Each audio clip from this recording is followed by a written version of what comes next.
ये ध्यान रखना, ओवर कुक नहीं करना, ओवर कुक करोगे तो भाई वो फिर मज़ा नहीं आता है। ठीक है, तो लंबा लंबा बढ़िया से ग्रेट करना है। तो सिंपल है, हमने क्या किया है, 1 टेबलस्पून घी लिया है। घी गर्म हो जाए, उसमें हमने ग्रेट कर कर बढ़िया सा लच्छा निकाला हुआ स्वीट पटेटो लिया है। स्वीट पटेटो कैसे लेना है, स्वीट पटेटो का छिलका उतार के ग्रेट कर कर पानी में डाल के रखो, 15-20 मिनट रखो ताकि वो काला ना गिरे और थोड़ा सा वो टाइट भी हो जाता है ना, ऑक्सीडाइज हो जाता है अगर ऐसे हाँ। जैसे पोटैटो होता है ऑक्सीडाइज, बस कलर चेंज होता है वैसे ही इसका हाँ, भी है। ठीक है। तो वैसे रखोगे तो आपकी प्रॉपरली एक खीर बनेगी। पहली बार टेक्सचर, बाइट वाला टेक्सचर आएगा आपके खीर में। देन हमने क्या किया, उसी को जितना पानी था पूरा निकाल दिया, हाथों से स्क्वीज कर कर निकालना है पानी। ठीक है, और वो पानी जो लच्छा वाला हमने स्वीट पोटैटो को भूना है घी के अंदर। 1 कप लिया था वो करीबन। अच्छे से भूनने के बाद घी में पहले हमने नट्स ही डाले थे, वो मैं भूल गई। नट्स हमने क्या लिया था, 1/2 table spoon almond, 1/2 table spoon किशमिश और 1/2 टेबल स्पून काजू। ठीक है, रफली चॉप कर कर वो फ्राई करो। ठीक है, उसी के अंदर फिर ये लच्छा वाला स्वीट पोटैटो डालकर भूनो। कितना भूनोगे, हल्का सा अरोमा आते तक आप भूनो, या फिर हल्का गोल्डन कलर हो जाए इतना भूनो, ओवर नहीं रोस्ट करना है। देन उसी में हमने डाला है 1/2 लीटर मिल्क, आधा लीटर मिल्क लिया है मैंने। और शुगर हमने डाली है 1/2 कप करीबन, और 2 से 3 इलायची। और जब तक गाढ़ा नहीं होता है तब तक आपको, मतलब बहुत गाढ़ा नहीं, ठंडा होने के बाद ये और गाढ़ी हो जाती है, तो ये ध्यान रखिएगा।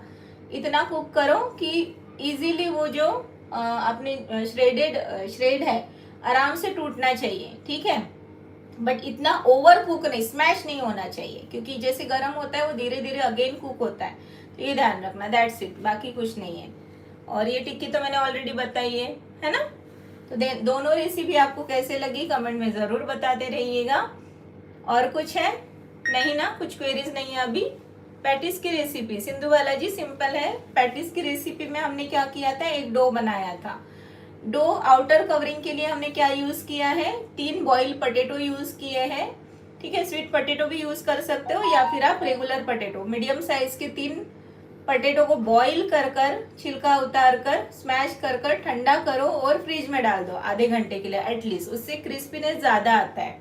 देन उसी में हमने डाला है 2 टेबलस्पून के करीबन सिंगाड़े का आटा। सिंगाड़े का आटा नहीं है, राजगीरा या एनी अदर फ्लावर जो व्रत में खाए जाते हैं वो डाल दीजिए। देन उसी में हमने 1/2 टीस्पून सॉल्ट डाला है, कौन सा, सेंधा नमक, और साथ में हमने डाला है 1/4 टीस्पून ब्लैक पेपर पाउडर। इन सारी चीज़ों को अच्छे से मिक्स कर कर एक सेमी सॉफ्ट डो बना लीजिएगा। पैटी का डो हमने बना लिया। देन स्टफिंग बनाई है। स्टफिंग बनाने के लिए सिंपली हमने क्या किया है, एक पैन में लिया है घी, करीबन 1 टेबलस्पून घी लिया है। घी को गर्म हो गया, उसी में हमने डाला है 3 से 4 फाइनली चॉप कर कर ग्रीन चिलीज। साथ में हमने डाला है उसमें 1 टेबलस्पून के करीबन फाइनली एकदम चॉप कर कर काजू, 1.5 टेबलस्पून पीनट डाले हैं ग्रेट एकदम फाइनली चॉप कर कर, या फिर आप कटर की सहायता से मतलब क्रश डालना है, दैट्स इट। और 1/2 कप हमें डालना है डेसिकेटेड कोकोनट। इन सारी चीज़ों को अच्छे से रोस्ट कर लीजिए जब तक हल्का गोल्डन नहीं होता है तब तक। देन उसमें हमने डालना है 1/4 टीस्पून सॉल्ट लिया है मैंने, और साथ में 1 टीस्पून शुगर। ठीक है, अच्छे से मिक्स कर लिया, उसको ठंडा होने दो। और लेमन जूस डाला है करीबन 1 टीस्पून के करीबन मैंने लेमन जूस डाला है, हल्का सा चटपटा फ्लेवर के लिए। अच्छे से ठंडा होने के बाद आपको उसमें डालना है जो हमने डो बना के रखा था पोटैटो का, वो आपको थोड़ा सा पोर्शन डालना है ताकि एक बाइंडिंग आ जाए। देन आपको इस तरीके से कैविटी बनाकर सेंटर में छोटे छोटे बॉल्स भरिएगा स्टफिंग के, और इसे शैलो फ्राई कीजिए, ग्रिल पैन में ग्रिल कीजिए। ठीक है, आपकी चॉइस, आप जैसे चाहे उस गर्मा गर्म इसे सर्व करो। क्रिस्पी रहेगा बाहर से, अंदर से सॉफ्ट रहेगा। ओके, चलो चलो परफेक्ट। तो वो आपने नहीं वीडियो निकाला मेरा, अभी बता दो क्या बनाया एक बार। 1 2 3। सो फ्रेंड्स, नवरात्रि स्पेशल आज की जो रेसिपी है, आज हमने क्या सीखा है, लच्छेदार स्वीट पोटैटो की खीर, और ये है हमारी फलारी या व्रत की स्टफ पैटी। ओके डन, चलो चलो कल मिलेंगे अभी, ओके।